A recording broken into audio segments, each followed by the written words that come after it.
Okay, so I know for many of you probably don't even need an introduction to Aundrea Frahm, that are friends of hers or have been students in her classes, but it is just a great pleasure. It's been a long process that we've been working on, so I am so excited to welcome you here to the museum tonight before the opening of this exhibition tomorrow night at our Art After Dark. So we're hoping that you'll join us there again. But Aundrea has been just such a pleasure to work with over the months that we've been planning this exhibition. And she is a multimedia artist, an installation artist, a performance artist. And this particular work, I won't go into much detail because she will talk about kind of the process of coming up with this work. But when she approached me about it, probably over a year ago now, we talked about it and I was just struck by, mesmerized by how beautiful it is and the beautiful ideas of time and its endlessness and kind of the way that we all participate in it. And I thought that this would be a great piece, particularly because it was one that she worked on here at BYU, and it's lovely to bring it here, kind of have it come full circle to be at the MOA. As a way of kind of just understanding a little bit more of her background, Aundrea got her bachelor's degree here at BYU in studio art and art education, then went on to complete her MFA at the Art Institute of Chicago, and then in 2013, and then has come back and has taught in art education and studio and many other places as well, kind of over the past couple of years. And she's going to be going off to new adventures in New York shortly. I think this is a good friend and artist to follow in the coming years. So it's with great pleasure that I turn the time over to her, and let's just give her a warm welcome. Thank you.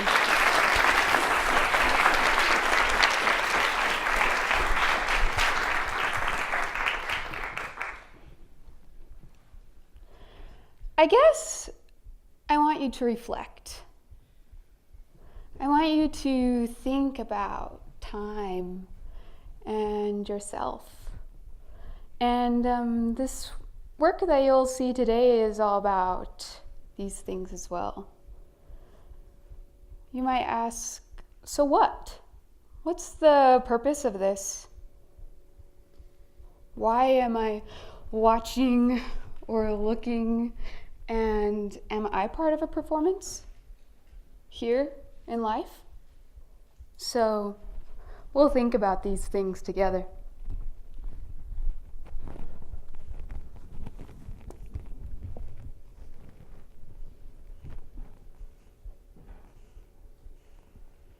When I was young, experiences were extremely influential to me, like the courtroom, the chair, the pen, the notepad, all which stuck in my memory as we waited to get our names changed back to what they once were, or while being babysat and building a fort outside, carrying a large tube television, eating canned raviolis and watching MTV music videos.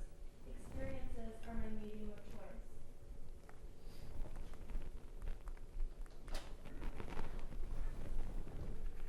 Many artists have inspired me. One built a giant sun for people lay in the absence of warmth basking. Others appear as ghosts or illuminated beings. Some take us back to our childhood, the simple act of swimming. Or there are those that take risks, and others that create magic. Then there are painters and friends, others who teach me through doing what they love. People who are passionate, driven, imaginative, inspire and influence my work.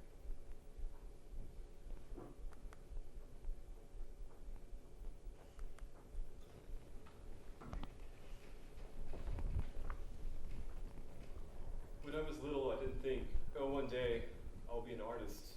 Instead, I wanted to be an Egyptologist, an astronaut, or a dance instructor. I guess this goes to show how versatile I was, even in childhood. However, I was always making and dancing. In an art class, I was urged to apply to BYU's art program and miraculously was accepted. That event turned my realistic drawing self to an explorer of mediums and concepts.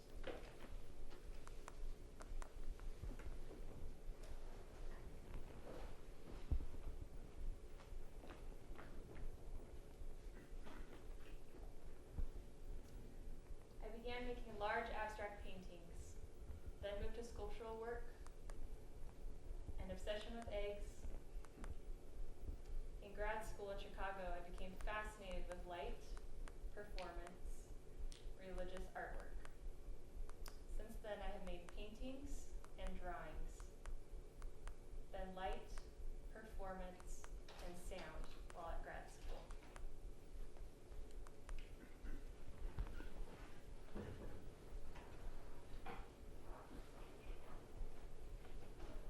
Often I fantasize about solely being a painter and working by myself in the studio for hours on end.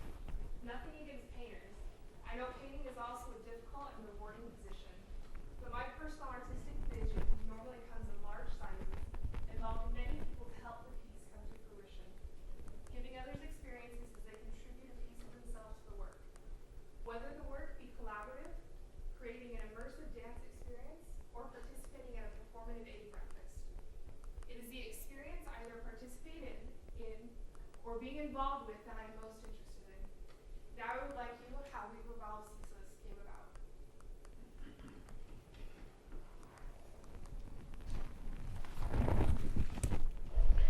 All right, thank you. Can we give our performers a hand?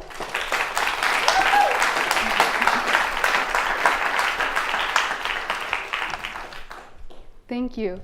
I was interested in having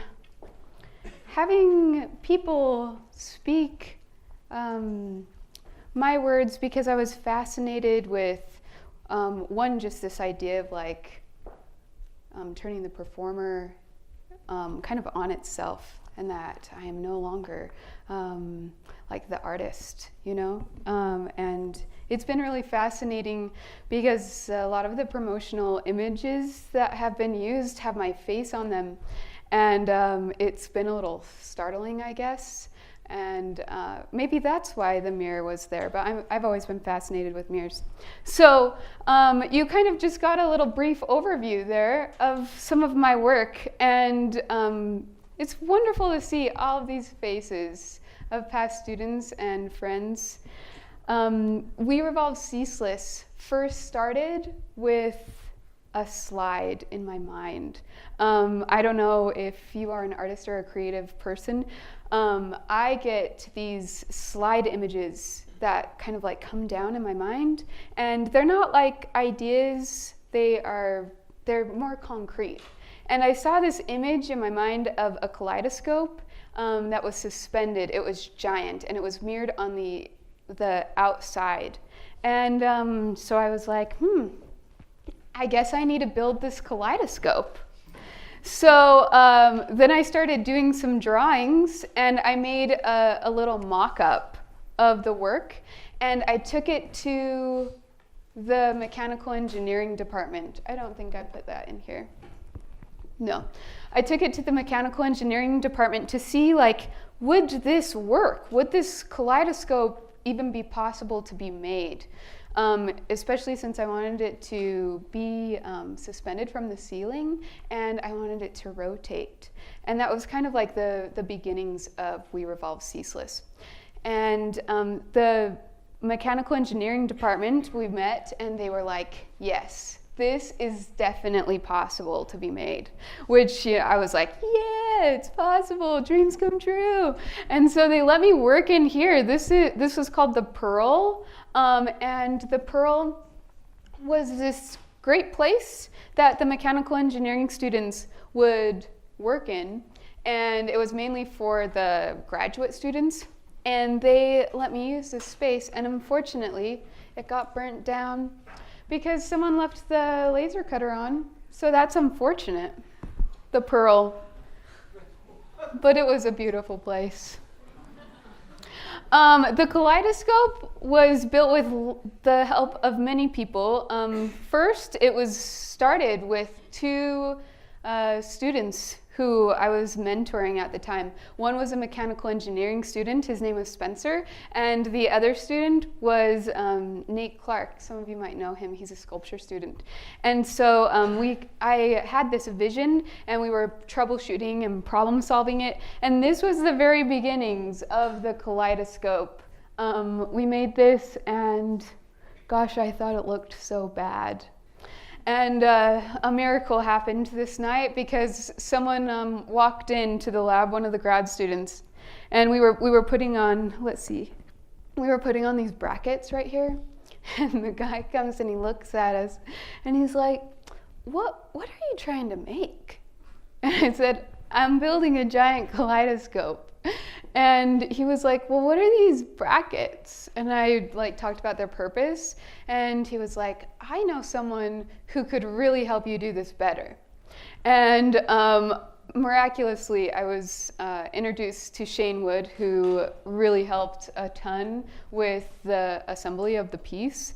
And he helped, and you'll see the aluminum brackets that look 1,000 times better than these nasty, ugly things right here. So let's keep going. Oh, look, there he is, Shane. He's brilliant. This is us trying to configure the hand rest. So in the mechanical engineering department, I got to work with a lot of students in the TA lab because I was there all the time, and they are so smart in ways that I am not so smart, and so they helped create this CAD model of the ends of the ends of the metal part of the kaleidoscope where kind of the motor was going to be. And so this was able to get cut out with a nice CNC machine. So this is like the bracket. A lot of the process with the work was, trying to figure out how to make things, so troubleshooting. And things didn't always work out. And I think that's so important as a artist and a person to know that it's okay if there's bumps. And I'm trying to embrace it now, just there's some bumps that we ran into today, and I'm just going with the flow.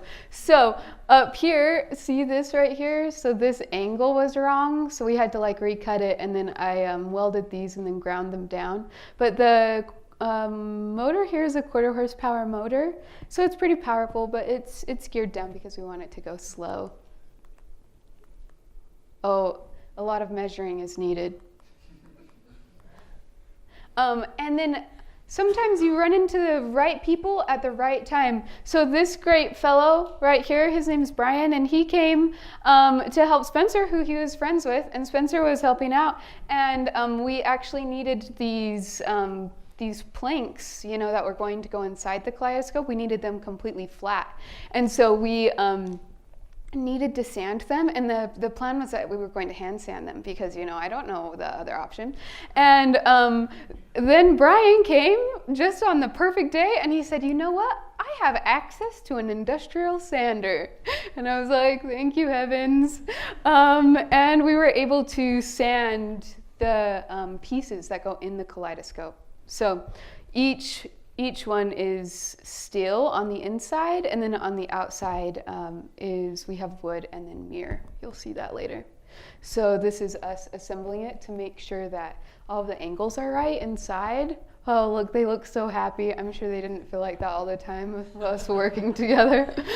So this is the first night right there. The first panel of mirror got put down. It was really wonderful because sometimes you just need things and you're not so rich, so you have to ask. And I was thinking about where I was going to get these mirrors. And so I actually didn't call. I just felt like I was supposed to call Jones Paint and Glass and ask them if they would donate mirror to me. And I was like, okay. And so I called once, and I got a busy signal. And so I called again, and this was at the last moment. And I actually prayed, and I was like, okay, Heavenly Father, if you want this piece to get built, I need to be able to talk to Jones Paint and Glass right now. So I called Jones Paint and Glass. He answered, and I said, hi, I'm an artist, and I pitch him this work, and he said, you know what? I can get you that glass. And so he donated about $800 worth of glass mirror for this show. So sometimes you just never know. You never know unless you ask. Courage. All right. Then we have these great stands. You'll see those. So this is the Pearl. Oh, such a beautiful place. Oh, there are the stands. This was me spray painting. So fun. I'm sorry. This was our assembly. And so these are like we had everyone wear gloves so that we wouldn't, harm the mirrors. And the work actually was formed, so it was going up to the Utah Museum of Contemporary Art, and we assembled it the night before, and then we tested it the night before. And huge risk. It was just miraculous. And so the work, we needed 8 men. I don't entirely know how much it weighs. I think it's 450 pounds to 500 pounds. So it takes 8 men like really lifting to be able to move it. But if you are so great in a museum, then you have forklifts. So that's a lot easier for the guys. And so we wheeled it up to the Utah Museum of Contemporary Art. So one thing that I wanted to talk about with just like the building process is it's all about, for me, the process is about collaboration. And collaboration is probably, if not the most important thing to me, it's really close to second. Because I love to provide people with experiences they would never have had before, like building a giant kaleidoscope or wheeling a giant egg down, Campus Drive. Things that, are kind of irreplaceable. Just as we learned as we listened in the little performance, that my whole life is kind of centered around experiences. And for me, the experience of the kaleidoscope and you being involved is just so important. Okay, let's keep going. Oh, here are all the people who helped move it. Yeah. Oh, there's me sitting for once. Okay. I wanted to show you some videos really quick before we go to this slide.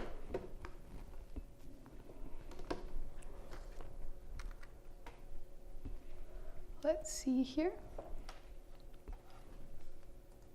Oh, sorry, I'm a PC illiterate. All right, so these are just like a couple clips of the making. This is me welding the infrastructure inside the piece. So I just said I was getting cocky.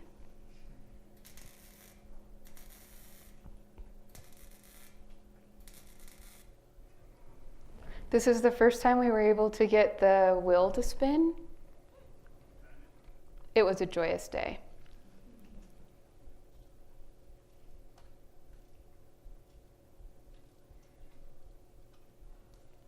And this is the assembly. And so when we were assembling the piece, we didn't,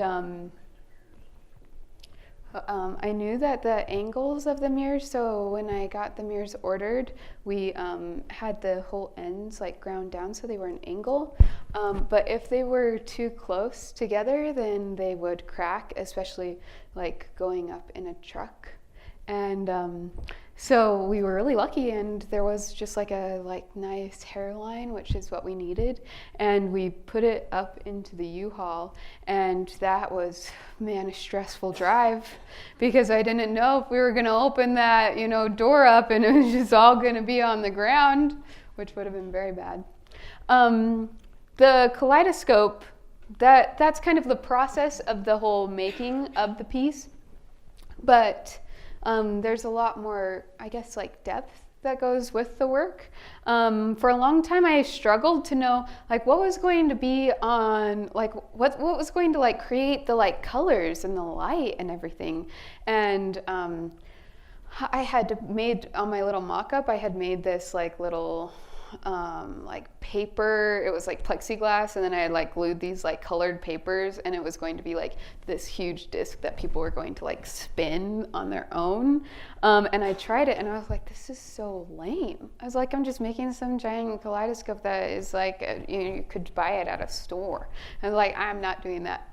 And then one of my students, oh, her name's Normandy, she's great. She was like, Aundrea, have you seen Taylor Swift's new video, Bad Blood?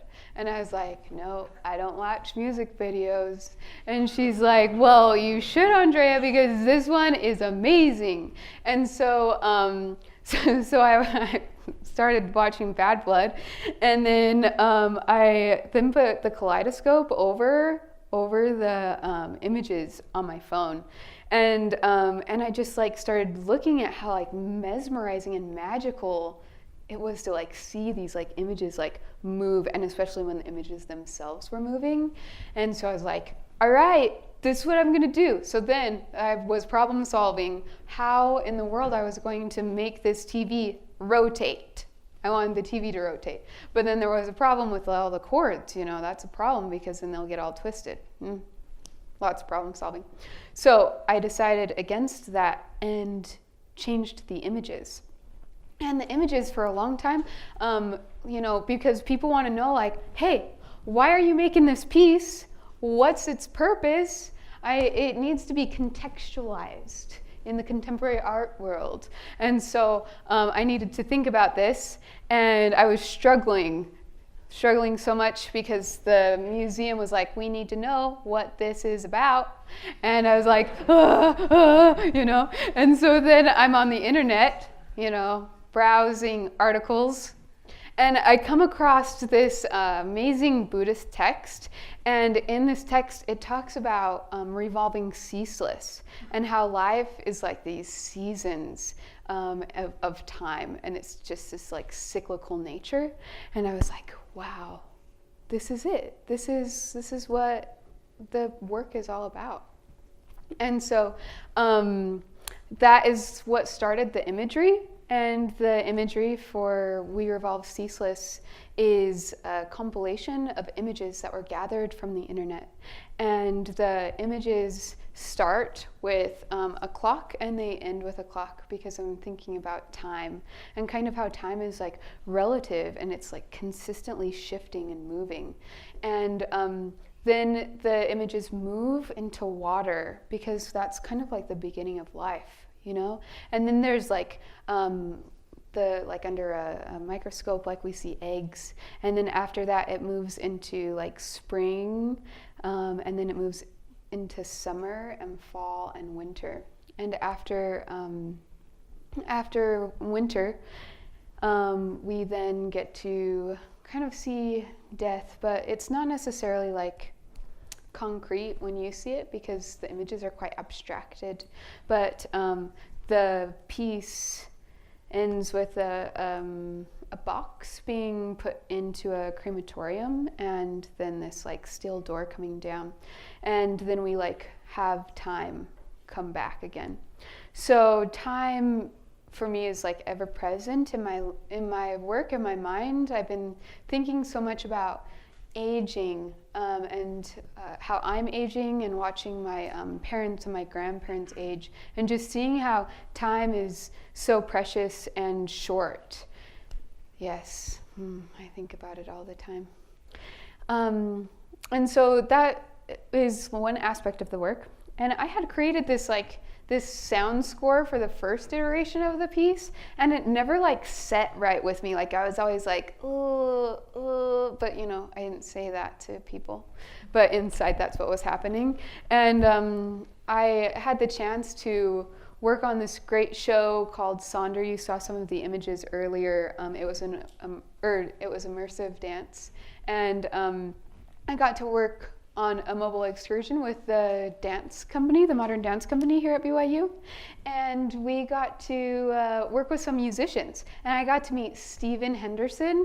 And Stephen Henderson just graduated in composition. And he is brilliant. He's this brilliant person.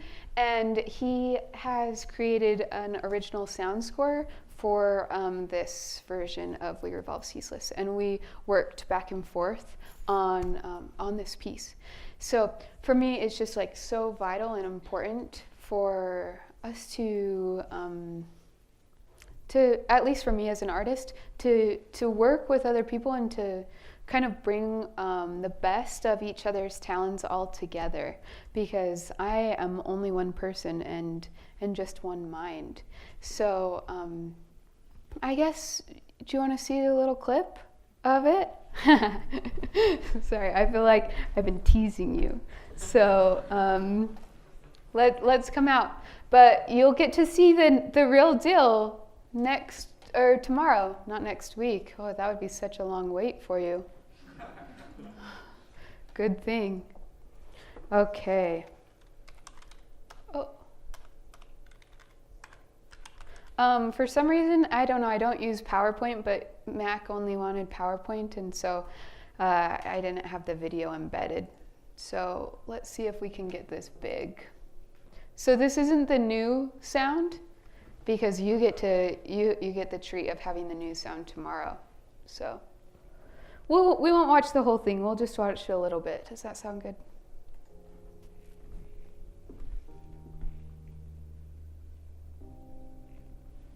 I don't know how to make it louder. I'm sorry. Oh, thanks.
We'll have that image in the back.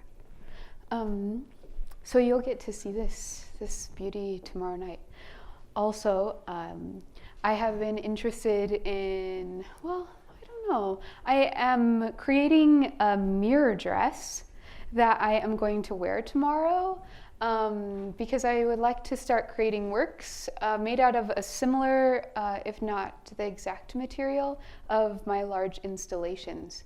And so I am going to be wearing this mirror dress. It's actually made out of mirrored acrylic, and I have been laser cutting it, and I've been working with a student who's interested in getting into fashion school somewhere in New York or London. And so we are going to debut the dress tomorrow. We've been working on it since March, and it weighs a lot, and you should come and see that.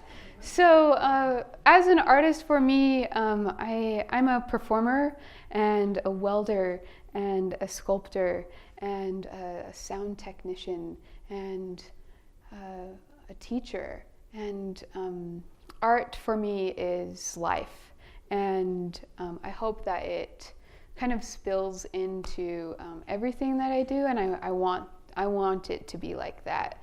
And the experiences that we have can inform us no matter where we are or what we're making, because I believe we do all create in in one form or another.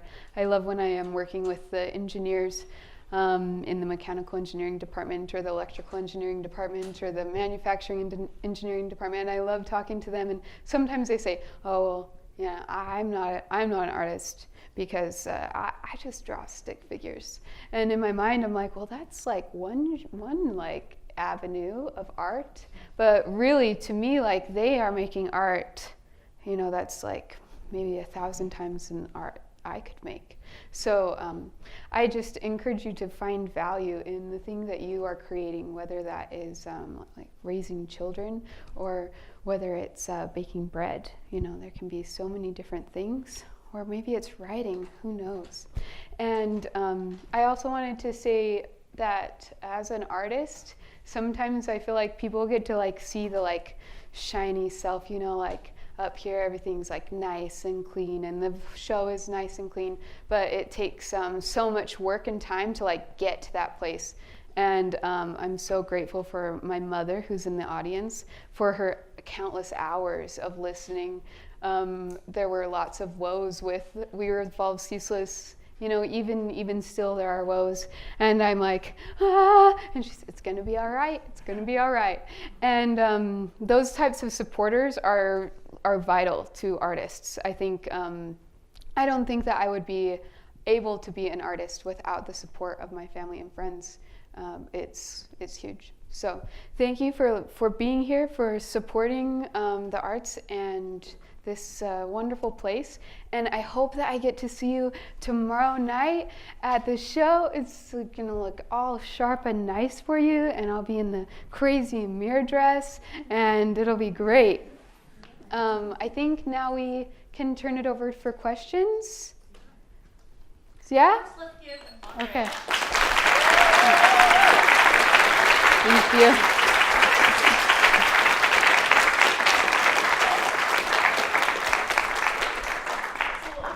I think we'll have this mic so that we can get them all on recorded as well. So we can just pass them around, I guess. Any questions, or would you like to start? Now's your chance.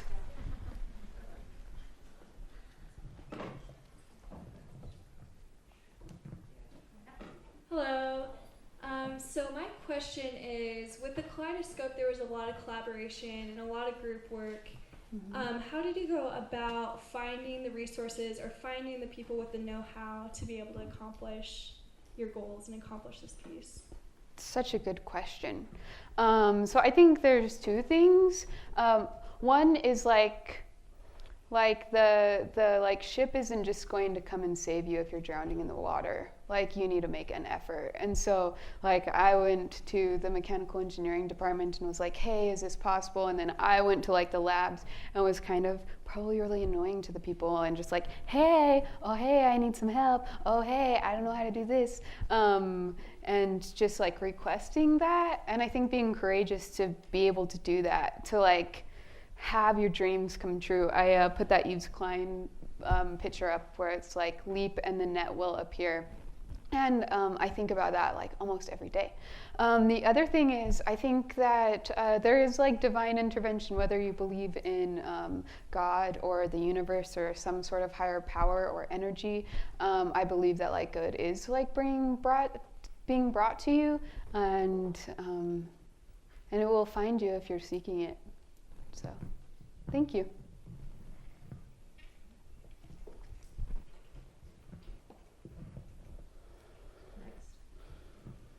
While you're thinking, Aundrea, do you want to Yeah. speak to, I think we've talked about how people, I mean, this is a very collaborative piece, but you also want people to feel a part of it when they're looking at it and looking at the kaleidoscope, but that the imagery doesn't actually have any actual human figures. Yeah. Do you want to talk a little bit about kind of your process and how you're thinking about that? Yeah, perfect.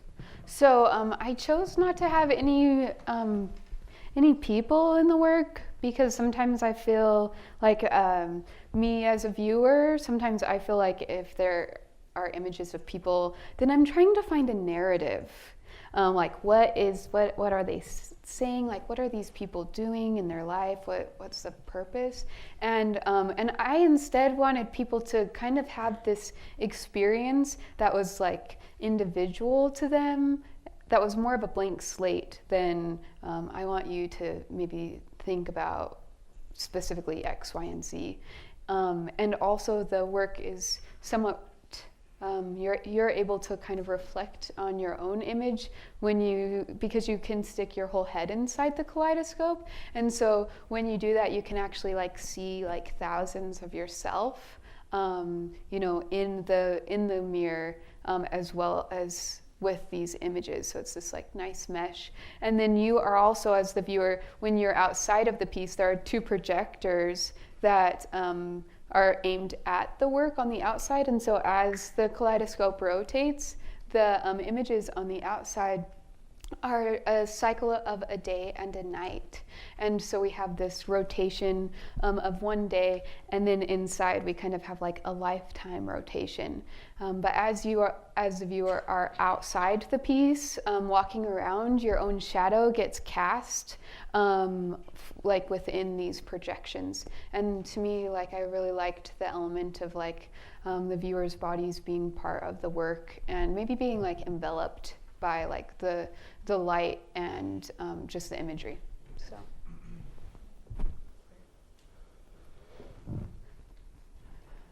Okay, so many. All right. Start here and we'll pass it back. In listening to you talk about how this kind of came into being, it seems that it first started with this idea or this inspiration that came to you, and it evolved into more of a personal meaning about time and the representation of it and how the cyclical nature. When you're creating these things and getting ready to show them or put on exhibits, does it start to feel like it's a piece of you that you're putting on display? And does natural anxieties come with that? And if they do, how do you get past that? Yeah. I'm trying to figure how I should answer that question. Yeah, I mean, I feel like the work is definitely a part of me. But I think with this piece it was a little different because I felt like it was better than I imagined. And so I feel like the anxiety is mainly about the like mechanics of the piece, of like, is it going to work or not? And but I think in general, I think a lot of like artists are insecure, and I think I still, like try to be confident in like my work and myself and believe, because I think that is also like so important as an artist and a person, is to be self-confident and to know like the work that you are making is valuable. I think that like any advice I could give to like emerging artists, it would be like, it would be to make work, to make lots of work, make bad work and ugly work and lovely work and work that's important to you and work that's not important to you. But to just make work and to try not to like listen too much or worry too much about what everyone is like talking about and saying, but to make the work and be passionate about the work, because the better will come. Yeah. Thank you.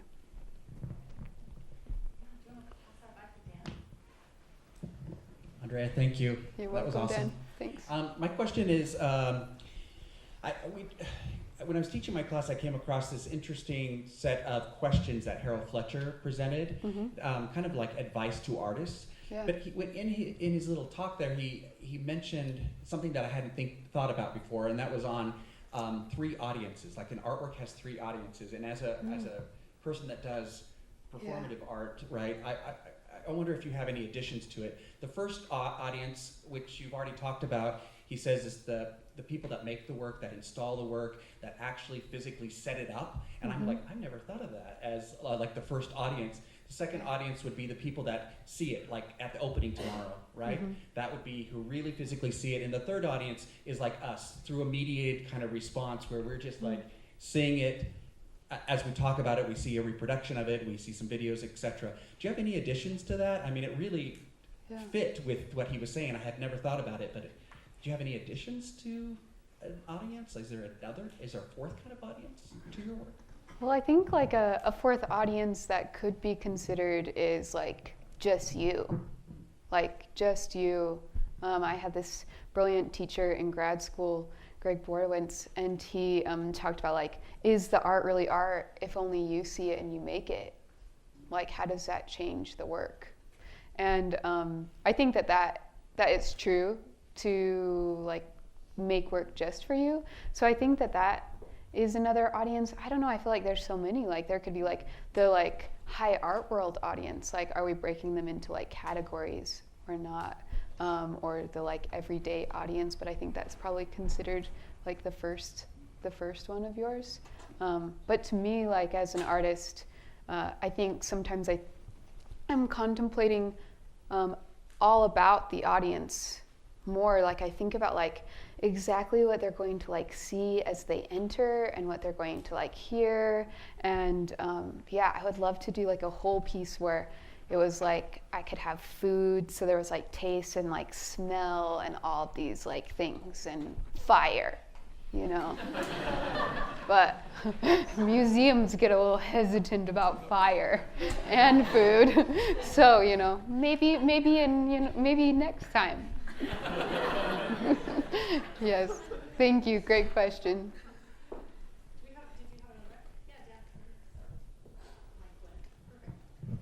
Hi.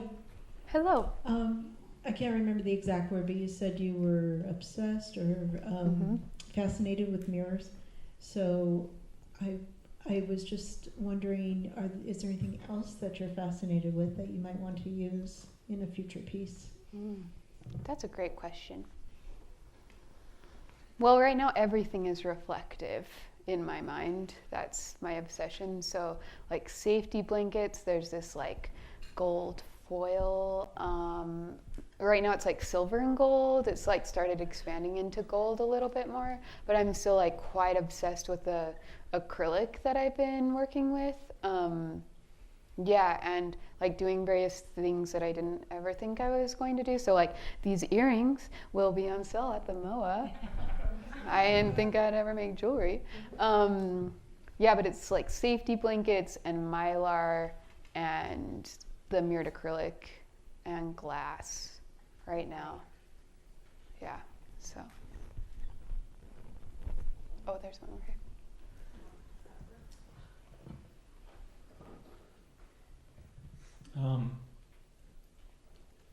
I don't know how to ask this question, but the shapes in the kaleidoscope, like, have they developed any importance to you or meaning? I don't know. You take that how you want. Answer whatever you want. You're doing a great job.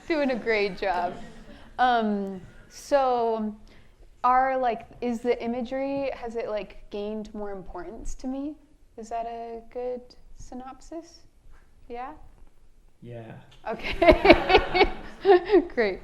I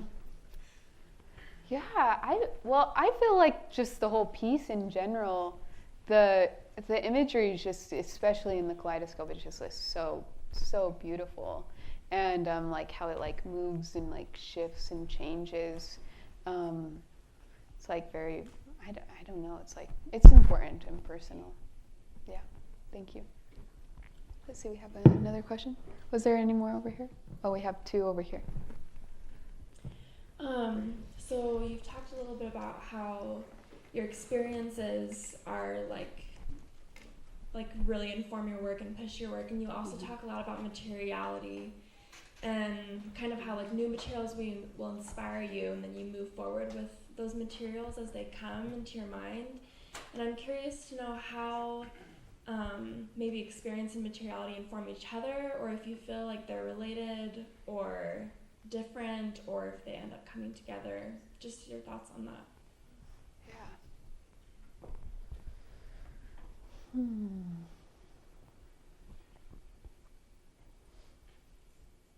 Yeah, I feel like they're like more like a play, like both things simultaneously at different times. Like, I don't know, I'm sure all of you can understand, but like the art nerdy brain, you know, like I'll just be like doing something and like have an idea, like, so I longboard and I really love it. And I was working with a dance team, or, you know, modern dance company. And so I was like trying to practice dancing as a longboard was moving, dangerous. And, but I was thinking about like holding like mirrors or having these shields, these body shields of mirrors, as these like performers are moving on these boards, and like, what does that look like? And so ideas like come as like experience happens, but also like just the play like with material. And I think that I don't feel like I give myself enough time with material, like to mess around with it, to like really explore and like pull like every possible idea or option that the material has to give me. You know, if we could just not sleep, that would work, right? Yeah, but I feel like they're both like a simultaneous play. One's not like stronger than the other. Thank you. So I think there were two back here, and then we have one over here and then one up here. Okay, I'm not sure who was first. So there. Sorry. Oh, and if any of you need to go, like, feel free, I won't be offended.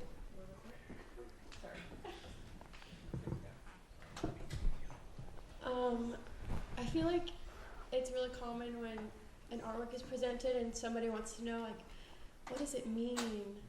And like you talked about how you had this idea and then you had to come up with like a conceptual thing behind it.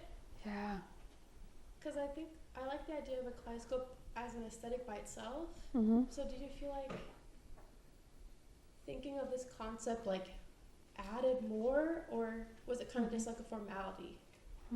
Great question.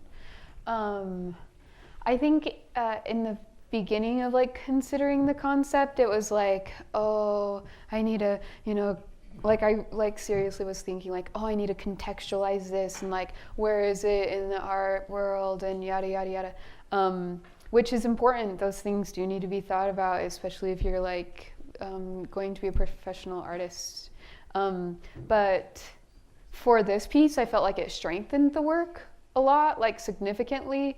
I felt like the kaleidoscope itself is like beautiful and sculptural, and maybe it could be okay on its own. I don't know. Part of me just felt like it was like a little, I don't know if gimmicky is the right word, but it just like didn't seem complete.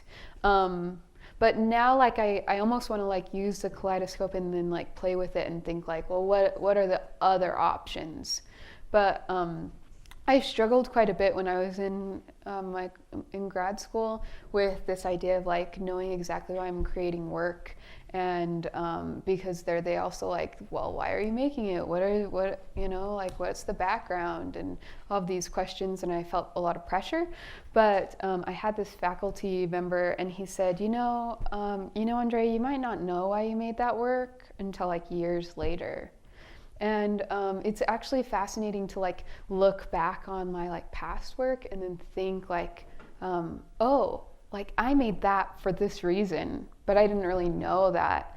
And I think that too, you have to like listen like to the trueness of yourself and the work, because sometimes like we're making for someone else, and it's really important to like make what you want to make. Be like thoughtful and considerate when people are giving you feedback, but you are like the deciding factor. So that's my thought. I think there was a question in the back corner here.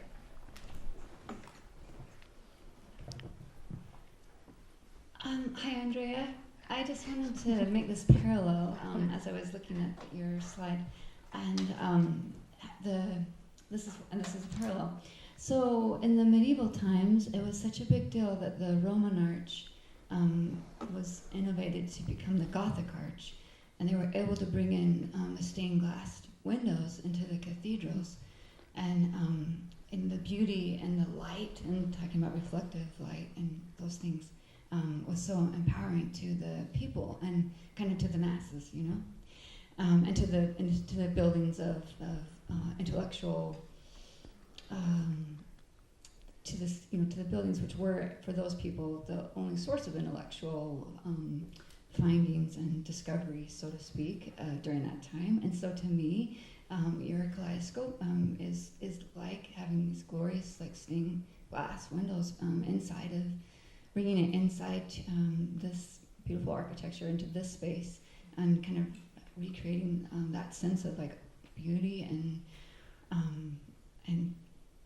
lights and glory, really, in so many ways. It's just it's so impactful, and I'm excited to be able to see it again. And I also was wondering, I know at one point you talked about water, and that also is a reflective medium, and so I was wondering if you had thought more about working with that as well. Thank you. Yeah. Oh, so many amazing thoughts there. Wow. She could just write my artist statement. Right? Thank you. Yeah, it's fascinating. Great parallels. I have thought quite a bit about stained glass, specifically about its shadows and like the reflection that like stained glass casts. And when I was trying to configure what was going to go on the end of this, and I had that big disc that I was thinking about, the most important part of that disc was like the reflections that it was going to like shoot off onto the walls. So I love that. Thank you. What a great parallel. And I got to be in Michigan this summer, which was amazing. If you ever get to go to Michigan, like the upper part, just like phenomenally beautiful. And I was on a lake, and ironically, I wanted to, I want to build these, the piece that I'm going to make soon is these stepping stones. I want to create these reflective stepping stones that then go out on the water and they float, but they like are pulled down, and so you just like see like the stepping stones like with this like flat glass of water, and they like get smaller in perspective. So I have been thinking a lot about water and glass and reflection, specifically with like the sky. Yeah, thank you. Okay, I think we just have one more question, right? Okay, pass that down.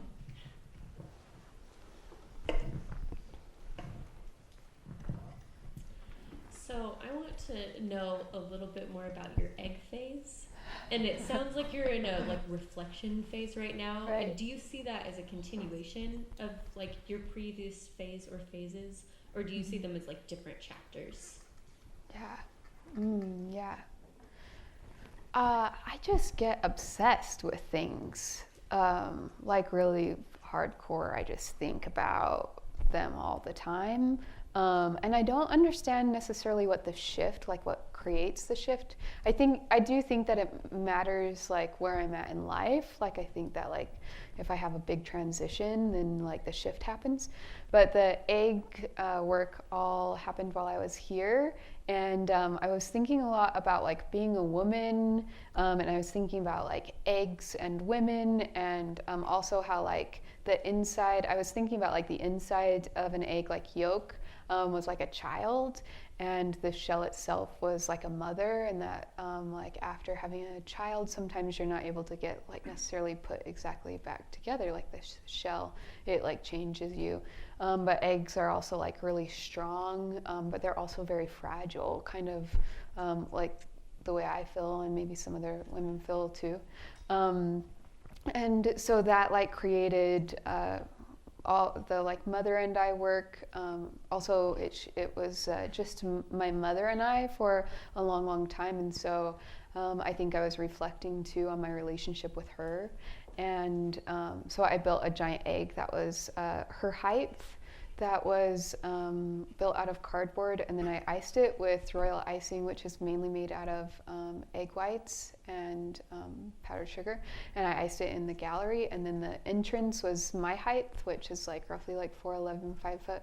And then the whole gallery was crated. So I was like, so the audience had to like bend down in order to go in that piece. And then I had a big egg breakfast. I was able to get Oakdale Egg Farms to donate 1,080 eggs to me. And so I had this performative egg breakfast where I stood at the front, and there was these cleaned out shells, and I said, "This represents your mother. Could you write her name on this shell?" And so people would write their name or their mother's names down, and then they would be given a free egg breakfast of eggs and French toast. I think that's all we had. And I think we served like 250 people or so. And so I collected all of those names and then had a sound piece that was later on put in this show that was called Altar. And it was this giant, pretty much altar of eggshells, of all of these eggshells, and the sound piece of those women's names where it was put in that room. And there was a performance that was created for that work. And then in the opposite gallery, there was a giant circle. There was a video that had these projections of like people like putting eggshells in. And so people could take the eggshells and then put them into this circular form that then changed as the shells got put in, like more and more it expanded. So and then I did some other egg work, but it was like eggs, and then it was kind of light and like dance performance, but mainly like in white. I was in white with eggs, and then it moved to reflection. Yeah. So thank you everyone for your time and for coming. Thank you.